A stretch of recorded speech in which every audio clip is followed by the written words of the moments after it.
क्या होता है, अगर इसकी एक अनुभूति करनी है तो आगे आने वाले टाइम में आपके लिए एक चांस मिल रहा है स्वात्म साधना शिविर के माध्यम से।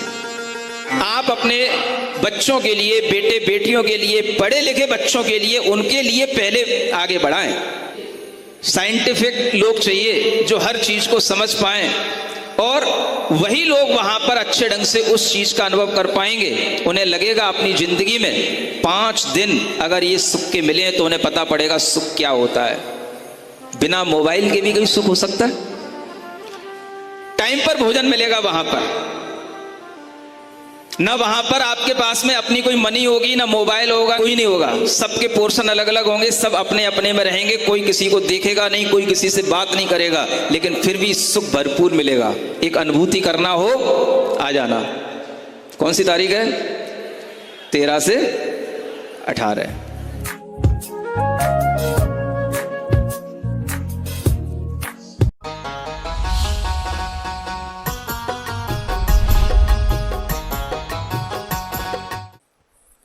मोक्षमार्गस्य नेतारं भेत्तारं कर्मभूरतां ज्ञातारं विश्वतत्त्वानां वन्दे तद्गुणलब्धये।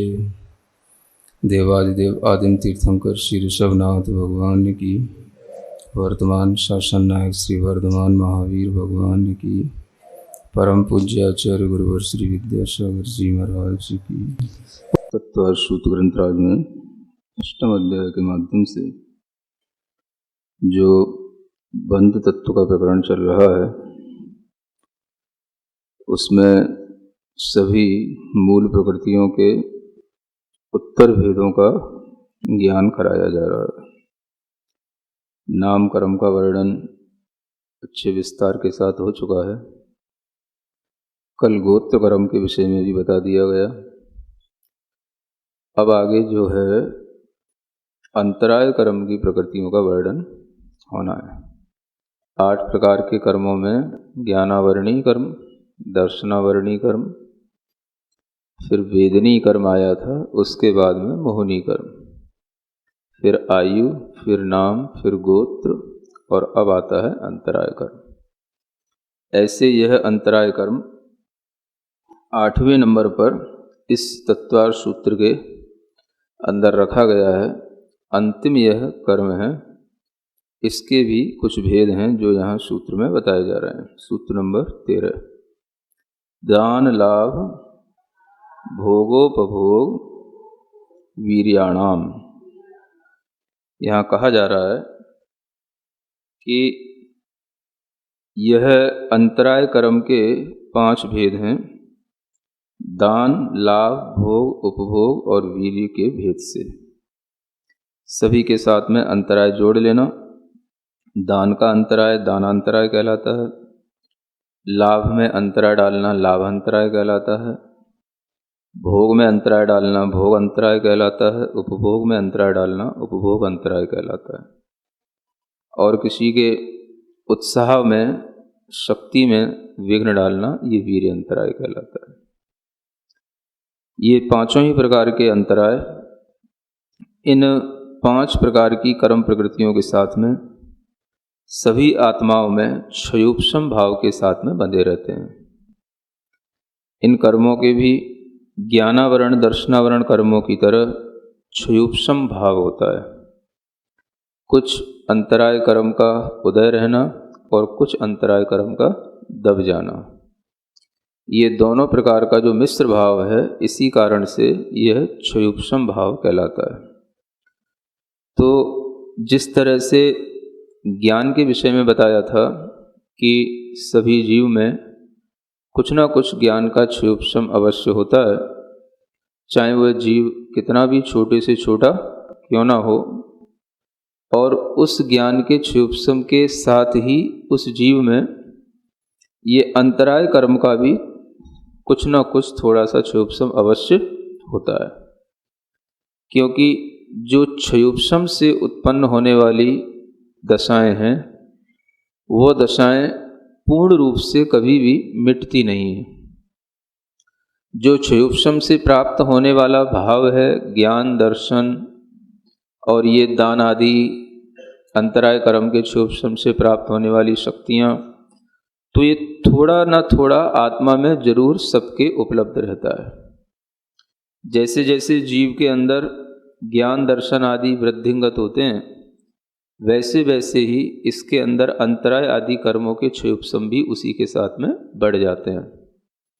क्योंकि जानने की शक्ति बढ़ेगी, इंद्रियों का क्षयोपशम बढ़ेगा, तो उसके साथ में ये वीर्यंतराय आदि कर्मों की शक्तियाँ भी बढ़ जाती हैं। अन्य कर्मों के क्षयोपशम के बारे में नहीं कहा जा सकता, लेकिन वीर्यंतराय कर्म एक ऐसा कर्म है जो इंद्रियों के क्षयोपशम की वृद्धि के साथ में बढ़ता है। जिस जीव के पास में एक इंद्री का ज्ञान होता है, तो एक इंद्री जन्य ज्ञान के साथ में उसकी आत्मशक्ति जो जानने की होती है वह थोड़ी ही होती है। जब वह जीव दो इंद्री हो जाता है तो उसकी कुछ शक्ति तो ज्ञान की बढ़ी जाती है, जो उसको स्पर्शन रसना इंद्री के माध्यम से दो इंद्री का ज्ञान होने लग जाता है। तो उसी के साथ में उसके उस वीर्यांतराय कर्म का क्षयोपशम भी बढ़ता है।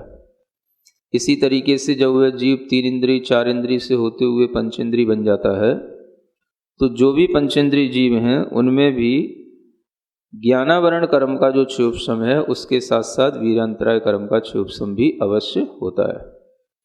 और जितना जितना ज्ञान का क्षयोपशम बढ़ता है उतना ही वीर्यांतराय कर्म का क्षयोपशम भी साथ में बढ़ता ही है, अन्यथा वो ज्ञान कुछ भी काम में नहीं आता। क्योंकि ज्ञान तो जानने का काम करता है, उस जानने के लिए भी शक्ति चाहिए, पदार्थों को जानने के लिए भी शक्ति चाहिए। तो उस शक्ति देने का काम कौन करता? तो ये वीर्यांतराय कर्म का क्षयोपशम करता है। तो वीर्यांतराय कर्म के क्षयोपशम से आत्मशक्ति प्राप्त होती है। क्या प्राप्त होती है? आत्मशक्ति, जिसे हम कहते हैं ना, वह आत्मशक्ति का लाभ इस कर्म के क्षयोपशम से होता है। और जब आत्मशक्ति होगी तो शरीर शक्ति भी होगी ही। तो ये शक्ति को देने का काम इस कर्म का है, और ये इस कर्म के क्षयोपशम होने पर जो आत्मा की शक्ति प्राप्त होती है वह शक्ति सब जगह काम में आती है। तो यहाँ पर ये तो हुआ वीर्यांतराय की कर्म के क्षयोपशम से प्राप्त होने वाली आत्मा की शक्ति का कार्य। किंतु ये जो अन्य दान, लाभ, भोग, उपभोग, ये चार अंतराय कर्म और हैं, ये अपना विशिष्ट विशिष्ट महत्व उसी कार्य के अनुसार रखते हैं। अगर किसी व्यक्ति के माध्यम से कोई दान आदि की क्रिया की जा रही है और उसमें कोई विघ्न डालता है, कोई अंतराय डालता है, उसको नहीं करने देता है, तो वह भी उसके लिए दान अंतराय कर्म के बंध का कारण हो जाता है। इसी तरीके से लाभांतराय कर्म के विषय में है कि अगर कभी किसी के लाभ में कोई अंतराय डाला है, कोई लाभ किसी को हो रहा है, किसी भी संबंधी कोई लाभ है, प्रॉफिट जिसको कह सकते हो, या कोई भी वस्तुएं जिसे मिल रही हैं, और उसे किसी कारणवश उसके लिए व्यवधान डाला गया, अंतराय डाला गया, तो उस कर्म के कारण से ही उस जीव को फिर कभी जब कोई लाभ मिल रहा होगा तो उस लाभ में भी उसके लिए अंतराय आ जाता है। तो वर्तमान में जो किया गया पुरुषार्थ होता है वो अलग होता है, वो तो अपना फल समय पर देता है, लेकिन जो पूर्व में किए हुए ये बद्ध कर्म होते हैं, इनके भी फल हमें अपने हर काम के साथ में मिलते रहते हैं। इसी तरीके से होता है भोग अंतराय और उपभोग अंतराय कर्म। तो किसी के लिए भी भोग सामग्री में भी व्यवधान डालना, विघ्न डालना, ये भी जो है बंध का कारण कहा गया है। भोग का मतलब होता है जो चीज़ें एक बार भोगने में आती हैं उन्हें भोग कहते हैं। अन्न पानी आदि जो भी चीज़ें हैं ये भोग कहलाती हैं। और इसी तरीके से उपभोग अंतराय कर्म है। उपभोग में वो सभी चीज़ें आ जाती हैं जो अपने घरेलू जिंदगी में आवश्यक होती हैं। घर में बहुत सारी चीज़ें जो प्रतिदिन उपभोग में आती हैं, काम में आती हैं, उन सबको उपभोग के रूप में कहा जाता है। उनमें भी विघ्न आता है। अगर हमारे लिए इस तरह का कोई विघ्न अंतराय कर्म है तो वह भी फल देता है, तो उन चीज़ों का भी फिर हमें उपभोग नहीं करने देता। तो उसी उपभोग अंतराय कर्म के कारण से व्यक्ति जो है प्रतिदिन जिन घर की चीज़ों का सेवन कर रहा था, उसी में उसके लिए ऐसा व्यवधान आ जाता है कि वह घर से भी दूर रहना पड़ जाता है, या घर में भी रहते हुए उन चीज़ों का उपभोग न कर सके। इस तरह के कोई भी व्याधियाँ आदि आ जाती हैं, तो वह भी जो है इसी उपभोग अंतराय कर्म के फल से होता है ना। और वीर अंतराय कर्म तो है ही है कि अगर कभी किसी के उत्साह को भंग किया हो, कोई व्यक्ति बहुत उत्साह के साथ में कोई काम करना चाहता है और हमने उसको दबा दिया, रोक दिया, मना कर दिया, तो उसका जो उत्साह भंग हो गया, उसी के कारण से फिर जो है बाद में उसी कर्म के बंध के कारण से कभी अपने साथ भी ऐसा ही होगा कि जब हम कार्य करने के लिए उत्साहित होंगे तो हम भी उस कार्य को नहीं कर पाएंगे, हम भी उस कार्य में पीछे रह जाएंगे। तो ये कर्म है जिसे आप कहते हो ना टिट फॉर टैट, है ना। तो ये दूसरे के लिए नहीं है, ये अपने लिए ही है। तो जैसा करोगे वैसा मिलेगा, है ना। भरोगे इसी को बोलते हैं, जैसा करोगे वैसा भरोगे। तो जैसा करते जाते हैं वैसा ही हमारे साथ में होता चला जाता है। ये कर्म सिद्धांत पर ध्यान रखा जाए तो हमें बहुत सारी चीज़ें ध्यान में रहें कि करने की अगर चेष्टा सही हो जाए तो बहुत कुछ जो पूर्व में बंधा हुआ है वो भी सही होता चला जाए, और वर्तमान के इस सही पुरुषार्थ से भविष्य भी अच्छा हो जाए। तो इसलिए इन कर्म सिद्धांतों को जानना चाहिए। तो कर्म सिद्धांत के अनुसार ये जो 8 प्रकार के कर्म बताए थे, इन सभी कर्मों के जो बंध होते हैं वो सब अपने अपने जो भाव बताए गए उन्हीं के अनुसार होते हैं। इसलिए इन कर्मों के बंध की जो व्यवस्था है उसको ध्यान में रखते हुए हमेशा ये सावधानी रखना है कि हम किसी दूसरे के लिए कुछ भी बुरा करने का किंचित भी भाव ना करें, तभी जो है वो कर्म हमारे लिए बंधने से बच पाएगा। अन्यथा हमारे राग द्वेष के परिणामों से वो कर्म जब बंध को प्राप्त हो जाते हैं तो वो फिर हमारे लिए ही बाधक बन करके समय पर आएंगे। कब आएंगे? समय पर आएंगे। समय कब आएगा वो आपको नहीं मालूम, वो किसको मालूम है? वो कर्मों को मालूम है। तो कर्म का समय पर फल देना होता है ना। कर्म जो बंध गया उसके अंदर भी समय पड़ गया, जिसको कहा गया था स्थिति बंध। स्थिति बंध का मतलब किस कर्म में कितना टाइम उसके अंदर सेट हो जाता है, वो जो उसके लिए कर्मों में समय पड़ गया वो कहलाता है स्थिति बंध, है ना। तो ये स्थिति बंध भी समझने योग्य है कि कर्मों की स्थितियां कितने कितने समय की पड़ी रहती हैं और कितने कितने जन्मों तक क्यों पड़ी रहती हैं, वो आप जब स्थिति बंध सुनेंगे तब आपको समझ आएगा। जो हम कहते हैं ना जन्म जन्मांतरों के संचित किए हुए कर्म हमारे अंदर पड़े हैं, कहाँ से पड़े हैं? तो वो स्थिति बंध के कारण से पड़े हैं। तो कर्मों की स्थिति कितने लंबे समय तक चलती है, अब ये आपके लिए जब बताया जाएगा तो आपको समझ आएगा कि जन्म की तो उम्र का जो उम्र होती है वो तो 50-100 वर्ष की होती है, और ये जो कर्मों की स्थितियां हैं ये उत्कृष्ट बंधों के साथ में असंख्यात वर्षों तक की, सागरोपम वर्षों तक की होती हैं। तो हम जो जीवन जी रहे हैं वो तो 50-100 वर्ष का है, और ये कर्मों की जो स्थिति बंध पड़े हुए हैं ये असंख्यात वर्षों के पड़े हुए हैं। पहले भी असंख्यात वर्षों के पड़े हैं और अभी भी हम जो बांध रहे हैं वो असंख्यात वर्षों वाले ही बांध रहे हैं। सागरोपम की स्थितियों वाले कर्म बनते हैं, है ना। ये बहुत बड़ी चीज है।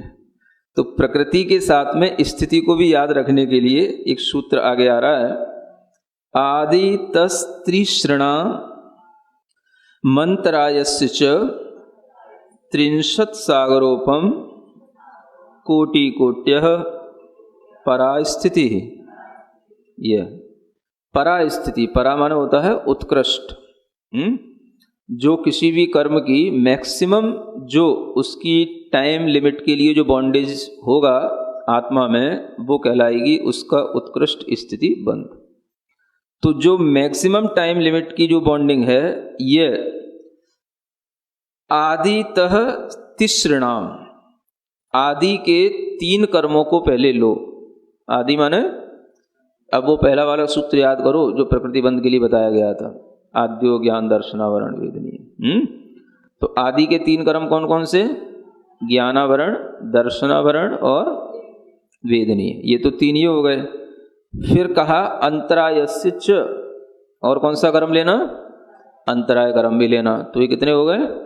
4 कर्म हो गए, यानी ज्ञानावरणी कर्म, दर्शनावरणी कर्म, वेदनीय कर्म और अंतराय कर्म। इन 4 कर्मों की उत्कृष्ट स्थिति 63 सागरोपम कोटि कोट्यः, 63 माने 30, सागरोपम कोटि कोट्य माने करोड़ों करोड़, कोड़ा कोड़ी करोड़ों करोड़, सागरोपम प्रमाण होती है, यानी 30 कोड़ा कोड़ी सागर प्रमाण इन 4 कर्मों की उत्कृष्ट स्थिति कही गई है। 30 कोड़ा कोड़ी सागर, सागर माने असंख्यात वर्षों का एक बहुत बड़ा समय का मापक यूनिट है ये सागर। तो ये 30 कोड़ा कोड़ी सागर का मतलब हो गया सागर भी हैं और उसके साथ साथ 30 कोड़ा कोड़ी और हैं। कोड़ा कोड़ी का मतलब हो गया 1 करोड़ को 1 करोड़ से ही गुणा कर लो तो कोड़ा कोड़ी हो जाता है ना। और ऐसे 30 अंक के साथ में 30 कोड़ा कोड़ी सागर प्रमाण इन कर्मों की उत्कृष्ट स्थिति बन जाती है। यानी अगर हमने अंतराय कर्म बांध लिया है ना, अंतराय कर्म भी आ गया ना इसमें जिसकी बात कर रहे थे, हमने किसी कारण से अंतराय कर्म बांध लिया तो वो अगर हमने उत्कृष्ट संकलेश के साथ कर लिया तो वो 30 कोड़ा कोड़ी सागर तक हमारे साथ बंधा रह सकता है। और जो उत्कृष्ट स्थिति का बंध करने वाला जीव होगा वो नियम से संगी होगा, पंचेंद्री होगा, पर्याप्तक ही होगा, और वह जीव उत्कृष्ट संकलेश के साथ में इस तरह से कर्मों का बंध करने वाला होगा तो उसकी उत्कृष्ट स्थिति बंध होता है। मतलब कि 1 इंद्री 2 इंद्री ये उत्कृष्ट स्थिति नहीं बांध सकते हैं 30 कोड़ा कोड़ी सागर की। कौन बांधेगा? संगी, पंचेंद्री, है ना। मतलब अपन लोग सब इसके योग्य हैं, ठीक है ना। हाँ, लेकिन भावों की अपेक्षा से एक चीज और है, जो मिथ्या दृष्टि होंगे वही इसका उत्कृष्ट बंध करेंगे, सम्यक दृष्टि जीव नहीं करता। क्योंकि ये कर्मों की जो स्थिति बंध हैं ये सभी स्थिति बंध एक तरह से अशुभ माने जाते हैं। तो ये उत्कृष्ट उन्हीं में बनते हैं जिनमें उत्कृष्ट संकलेश होता है, और वह उत्कृष्ट संकलेश मिथ्या दृष्टि जीव के पास ही होगा। तो उतने उत्कृष्ट संकलेश के साथ में जो ये कर्म बनेंगे तो उसमें ज्ञानावरणी में भी इतना ही बंध पड़ेगा, दर्शनावरणी में भी पड़ेगा। और जो यहाँ वेदनी लिखा हुआ है, वेदनी भी वैसे देखा जाए तो सामान्य से वेदनी लिखा हुआ है, लेकिन जब इसके भेद करते हैं तो 2 प्रकार की जो वेदनी हैं, साता और असाता। उनमें असाता वेदनी का यह उत्कृष्ट बंध होता है 30 कोड़ा कोड़ी सागर का। साता का तो कम होता है, वो आधा होता है 15 कोड़ा कोड़ी सागर। मतलब साता जो है 15 कोड़ा कोड़ी सागर के उत्कृष्ट बंध के साथ बनती है, तो असाता 30 कोड़ा कोड़ी सागर। इस तरह से इन कर्मों में जो ये उत्कृष्ट स्थिति बंध पड़ा, ये हुआ संगी, पंचेंद्री, पर्याप्तक, मिथ्या दृष्टि जीव के द्वारा बांधा गया उत्कृष्ट संकलेश भावों से उत्कृष्ट स्थिति बंध, है ना। अब अगर यही जीव अपर्याप्तक हो तो आचार्य कहते हैं कि जो अपर्याप्तक जीव हैं वह संगी हैं, पंचेंद्री है, लेकिन कैसा है? अपर्याप्त। वो अगर उत्कृष्ट भी संकलेश करके उत्कृष्ट स्थिति बंध भी करेगा तो उसका स्थिति बंध इतना नहीं होगा। इसमें जो है पल्य का असंख्यात्मा भाग कम होएगा। कितना कम होएगा? पल्य का असंख्यात्मा भाग। अब ये पल्य क्या आ गया? पल्य भी असंख्यात है ना, वर्षों का एक काल है, और सागर भी असंख्यात वर्षों का एक काल है। तो पल्य से सागर बहुत बड़ा है, पल्य जो है छोटा है और सागर बड़ा है। असंख्यात में भी असंख्यात भेद होते हैं। तो उस पल्य का असंख्यात भाग का मतलब ये हुआ, उस पल्य के जो असंख्यात वर्षों का एक काल है उसकी भी अगर हम असंख्यात हिस्से करेंगे तो एक हिस्सा उसमें से बस जो है कम, उसको बोलेंगे पल्ले का असंख्यात्मक भाग कम। यानी 30 कोड़ा कोड़ी सागर में पल्ले का असंख्यात्मक भाग कम करके अपर्याप्तक जीव के द्वारा उत्कृष्ट स्थिति का बंध किया जा सकता है। आगे कहते हैं इन्हीं कर्मों की जो और उत्कृष्ट स्थितियां हैं वो तो ये बता दी गई। अब आगे मोहिनी कर्म का वर्णन प्रारंभ होता है। सप्ततिर मोहनीयस्य, है ना, ये सबसे बड़ा कर्म है। सबसे बड़ा कर्म का मतलब जिसका स्थिति बंध सबसे अधिक होता है, इसलिए इसको सबसे बड़ा कर्म कहा जाता है ना। तो ये मोहिनी कर्म की 70 कोड़ा कोड़ी सागर की उत्कृष्ट स्थिति जानना। जो कोड़ा कोड़ी सागर है वो ऊपर वाले सूत्र से लगा लेना, और परा माने वो भी उत्कृष्ट स्थिति का वर्णन चल रहा है, वो भी ऊपर वाले सूत्र से ही जानना। यहाँ पर केवल 70 लिखा हुआ है, यानी 70 कोड़ा कोड़ी सागर मोहिनी कर्म का उत्कृष्ट स्थिति बंध होता है। तो जो आप सुनते रहते हो मोहिनी का माने मिथ्यात्व का उत्कृष्ट स्थिति बंध जो होता है वो कितना होता है? 70 सागर का होता है। तो मोहिनी कर्म में 70 कोड़ा कोड़ी सागर का। तो मोहिनी कर्म के 2 भेद हैं, एक दर्शन मोहिनी और एक चारित्र मोहिनी। तो उसमें जो दर्शन मोहिनी है, दर्शन मोहिनी में भी जो मिथ्यात्व नाम का जो दर्शन मोहिनी कर्म है, उसी में इस तरह की उत्कृष्ट स्थिति बंध पड़ता है। चारित्र मोहिनी के जो कर्म होते हैं उनमें उत्कृष्ट से भी 40 कोड़ा कोड़ी सागर का ही बंध होता है, 70 का नहीं होता, है ना।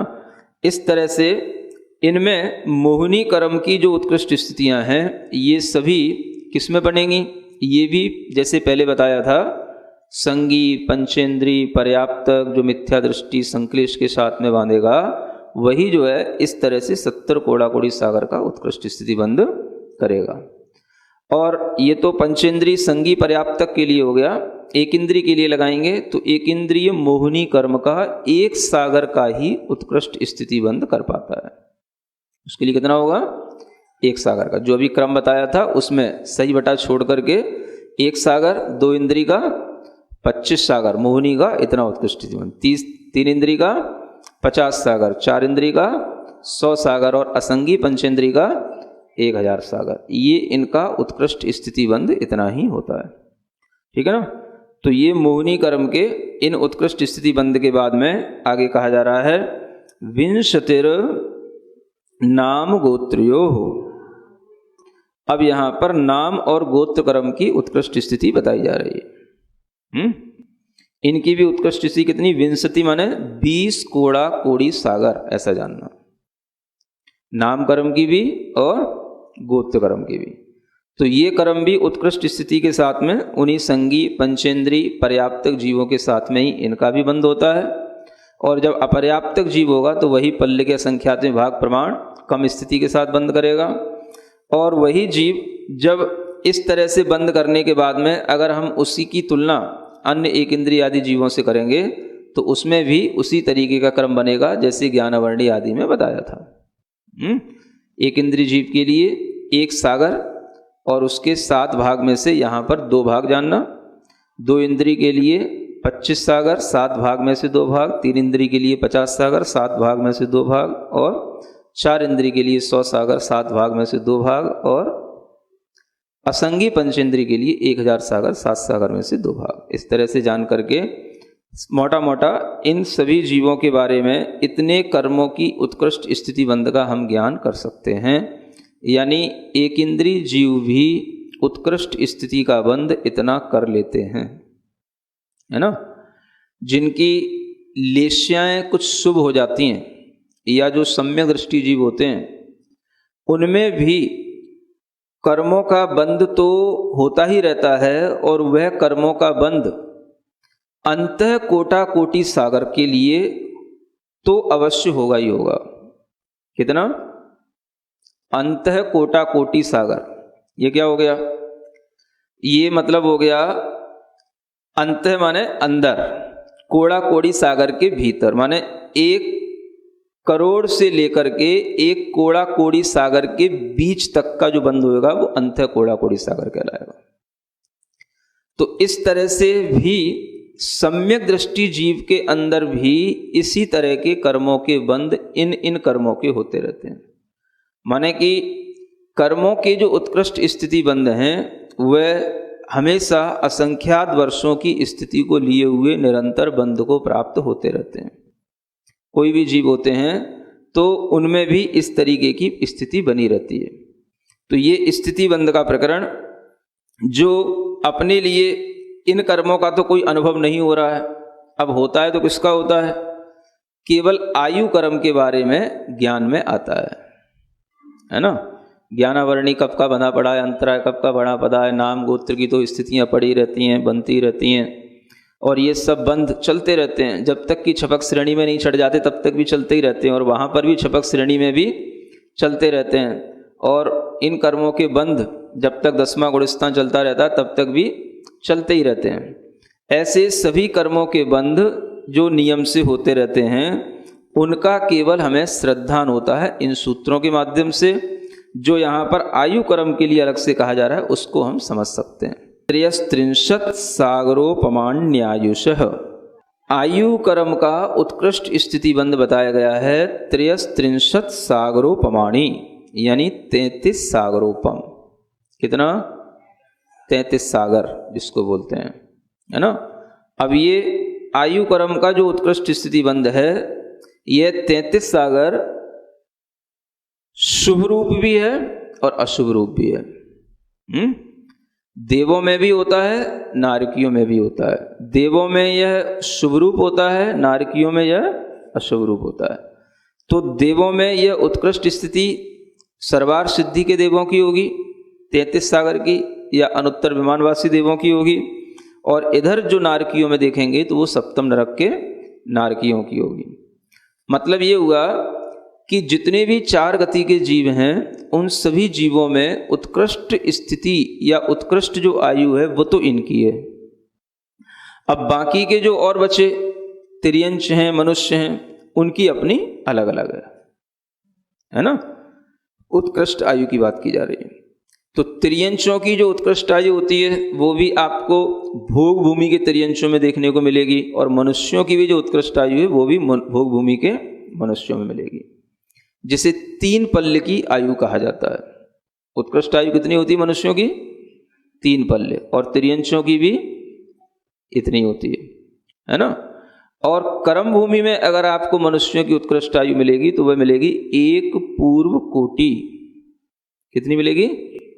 1 पूर्व कोटि की। तो इस तरह से हम ये जो आयु देख रहे हैं ये हम उत्कृष्ट आयु के बारे में जान रहे हैं। काल के अनुसार सभी कालों में अलग अलग आयु वाले जीव होने लग जाते हैं। 1 पूर्व कोटि का यह आयु मिलेगी तो कहाँ मिलेगी?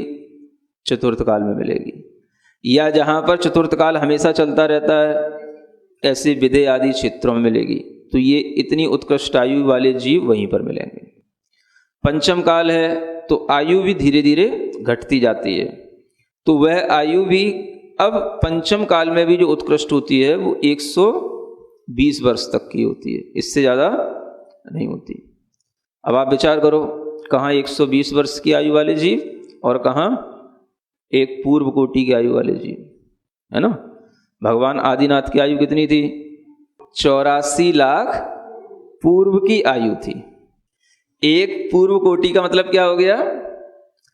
पूर्व भी एक यूनिट है, ऐसा मान के चलो, है ना। और कोटि तो करोड़ हो ही गया, तो 1 पूर्व के साथ में करोड़ जुड़ा हुआ, माने 1 करोड़ पूर्व की आयु है वो, है ना। जो बड़ा है वो बाद में कहा जाएगा, तो कहने में आएगा 1 करोड़ पूर्व, ठीक है ना। और इधर हम क्या बोल रहे हैं? 84 लाख पूर्व। कौन सा बड़ा हुआ?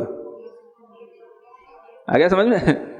तो भगवान आदिनाथ की भी जो आयु थी वो भी, है ना, मतलब जो उत्कृष्ट आयु होनी चाहिए कर्म भूमि की वो नहीं है, उससे भी कम है, ये समझने का। विदेश क्षेत्र में इस तरह की उत्कृष्ट आयु होती है, या इस कर्म भूमि में भी होती है, लेकिन फिर भी तीर्थंकरों को नहीं मिली। तो आयु सबके लिए पूर्ण मिले तीर्थंकरों के लिए भी, ये भी कोई जरूरी नहीं है ना। और महावीर भगवान की भी केवल 72 वर्ष की आयु थी, है ना, जबकि आज भी 90 वर्ष की, 98 वर्ष की कई बुढ़ियां मिल जाती हैं हाँ, लेकिन भगवान की आयु 72 वर्ष की रह गई। तो ये अपने आप में आयु कर्म के बंध के समय होने वाले जो परिणाम है उनसे बंधने वाली आयु है। आयु कर्म का हिसाब किताब अलग है, अन्य कर्मों का हिसाब किताब अलग है ना।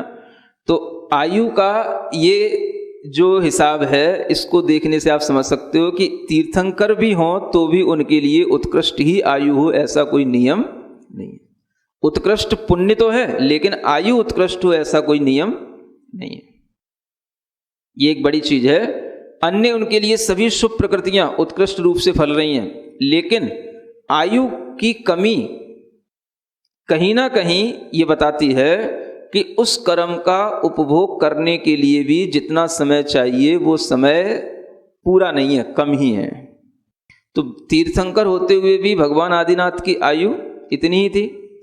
और ये देखा जाए कि ये और इनके दोनों पुत्र भरत और बाहुबली सभी पूर्व में जो आयु भोगे थे वो सर्वार सिद्धि की आयु भोगे, और सभी सर्वार सिद्धि में 33 सागर की आयु वाले जीव हुए।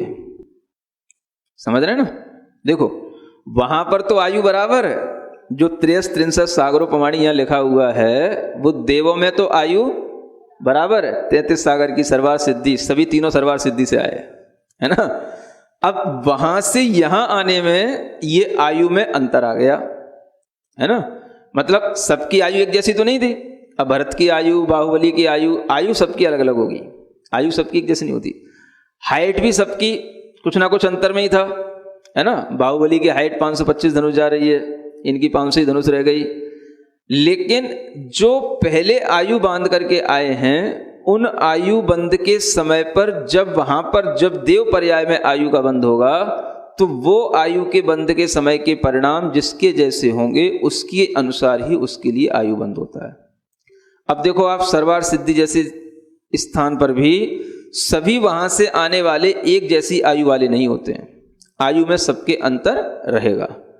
तो हर कर्म के जो स्थिति बंध हैं वो सबके हर जीव के अलग अलग होते हैं, और हर जीव के अंदर ये स्थिति कर्मों का जो बंध होता है उनके ही अनुसार उसके लिए इन कर्मों की स्थिति के अनुसार ही उसको फल भोगने को मिलता है। इसलिए आयु कर्म का फल तो आपको देखने में आता है, बाकी और कर्मों के फल आपको केवल अपनी श्रद्धा विश्वास में लाने पड़ेंगे कि इनकी भी उत्कृष्ट स्थितियां क्या इतनी होती हैं कि नहीं होती। अब आप सोचो कि अगर हमने कभी ज्ञानावरण कर्म का उत्कृष्ट बंध किया हो, कभी मिथ्यात्व के साथ, संक्लिष्ट परिणामों के साथ, और वो हमारे लिए अगर उत्कृष्ट बन गया तो कब तक बना रहेगा? 30 कोड़ा कोड़ी सागर तक बना रहेगा। हम तो आज जी रहे हैं, अगर हमारे लिए आज वह कर्म बंधा हुआ है तो कब का बंधा हुआ है? पुराना बंधा हुआ है। मतलब कितने जन्म जन्मांतर तक ये कर्म की स्थिति बनी रहेगी, चलती रहेगी। 100 वर्ष तो निकल भी जाएंगे, लेकिन वो 30 कोड़ा कोड़ी सागर का जो बंध पड़ा हुआ है वो बंध तो पड़ा ही रहेगा, और वो उदय में आता रहेगा और उसका फल उतने काल तक मिलता रहेगा। इसलिए कर्म की स्थितियों को तोड़ना या कर्म की स्थिति बंधों को कम करना, यही जो है सबसे बड़ा एक पुरुषार्थ होता है। इसी से संसार टूटता है, इसी से संसार घटता है ना। तो ये कर्म की जो स्थितियां हैं, इन कर्मों की स्थितियों को इस तरह से समझ करके उत्कृष्ट स्थिति को समझना, और जघन्य स्थिति के बारे में भी यहां पर थोड़ा सा बताया जा रहा है। अपरा 12 मुहूर्ता, अपरा का मतलब हो गया जघन्य, है ना। वेदनीयस्य, ये वेदनी कर्म की जघन्य स्थिति होती है तो कम से कम भी इसका स्थिति बंद पड़ता है। तो आचार्य कहते हैं 12 मुहूर्त का। कितना मुहूर्त? एक मुहूर्त मतलब 48 मिनट, है ना। एक घड़ी कितने की? 24 मिनट की, और ये 12 मुहूर्त हो गए, है ना। तो 12 मुहूर्त का ये समय कम से कम है, जो कि जब जीव छपक श्रेणी में होगा, उत्कृष्ट विशुद्धि के साथ होगा, तब ये स्थितियां कम पड़ती हैं। तो कम से कम भी ये जीव के लिए 12 मुहूर्त की स्थिति बंद रहेगा। फिर कहते हैं नाम गोत्रियो रष्टौ नाम और गोत्र कर्म में जघन्य से जो स्थिति बंद होगा वो होगा 8 मुहूर्त का। कितना? 8 मुहूर्त तक का नाम, और जब तक नाम कर्म गोत्र कर्म बंधेगा तो कम से कम इतना स्थिति बंद उसका बंधेगा। 8 मुहूर्त से कम नहीं बंधेगा, 8 मुहूर्त तक का जघन्य स्थिति बंद होगा। और बाकी के जो शेष कर्म है उनके लिए कहा जा रहा है शेषाणाम अंतर मुहूर्ता। शेष जो कर्म है इनका जो जघन्य स्थिति बंद है वो अंतर मुहूर्त का होता है। यानी अन्य जो ज्ञानावरण दर्शनावरण आदि अंतराय आदि कर्म है इनका जघन्य भी कम से कम भी जो बंद है, मिनिमम टाइम बॉन्डिंग वो कितनी है? अंतर मुहूर्त की है। तो अंतर मुहूर्त की इनकी स्थिति अवश्य ही बनती है, इससे कम किसी भी कर्मों की स्थिति नहीं होती।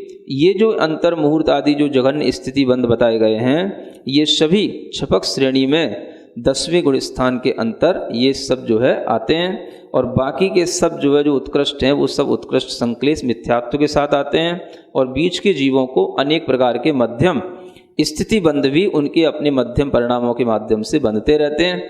इसलिए यहाँ पर उत्कृष्ट का वर्णन किया गया, जघन्य का वर्णन किया गया, मध्यम के वर्णन तो अनेक प्रकार के जो अब यहाँ पर मिनिमम से मैक्सिमम जो टाइम लिमिट बन गई उसके बीच में जितना भी है वो सब मध्यम कहलाएगा, है ना।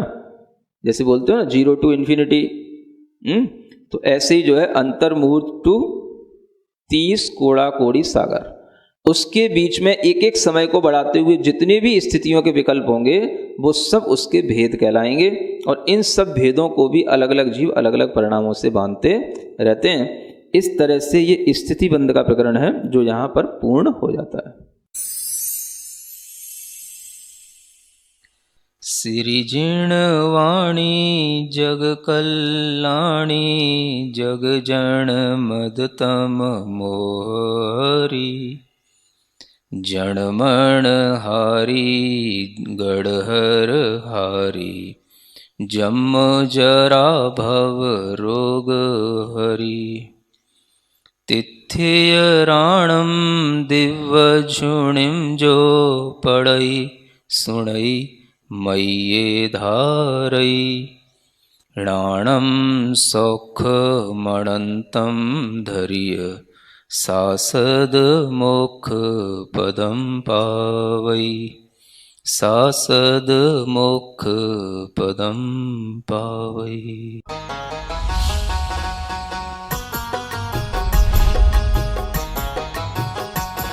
यदि आप भी अपने बच्चों को गुणवत्तापूर्ण शिक्षा देकर संस्कारित बनाना चाहते हैं, सरकारी नौकरी या विश्वविद्यालय में प्रोफेसर बनाना चाहते हैं, आप चाहते हैं कि आपके बच्चे को राष्ट्रपति पुरस्कार या पद्मश्री जैसे पुरस्कारों से अलंकृत किया जाए, तो आपके लाडले की संपूर्ण पढ़ाई निःशुल्क हम कराएंगे। पूज्य गणेश प्रसाद वर्णी जी द्वारा स्थापित संत शिरोमणि आचार्य श्री विद्यासागर जी महाराज द्वारा पुनरुद्धारित पूज्य मुनि श्री प्रणम्य सागर जी महाराज के आशीर्वाद से संचालित श्री स्यादवाद महाविद्यालय वाराणसी में। जी हाँ, यहाँ पढ़ने वाले 100 से अधिक परा स्नातक बन चुके हैं। अनेक विश्वविद्यालयों में प्रोफेसर्स 15 से अधिक प्राप्त कर चुके हैं राष्ट्रपति पुरस्कार। इतना ही नहीं, इसी वर्ष 2024 में भी एक विद्वान को पद्मश्री पुरस्कार से सम्मानित किया जा चुका है। प्रवेश प्रारंभ 10वीं अथवा 12वीं पास छात्र सीधे ले सकते हैं प्रवेश। आवास, भोजन, शिक्षण आदि सभी व्यवस्थाएं बिल्कुल निःशुल्क। श्री स्यादवाद महाविद्यालय, भदेनी, वाराणसी, उत्तर प्रदेश, भारत। संपर्क करें 9695338108, 9506602715, 9111229620।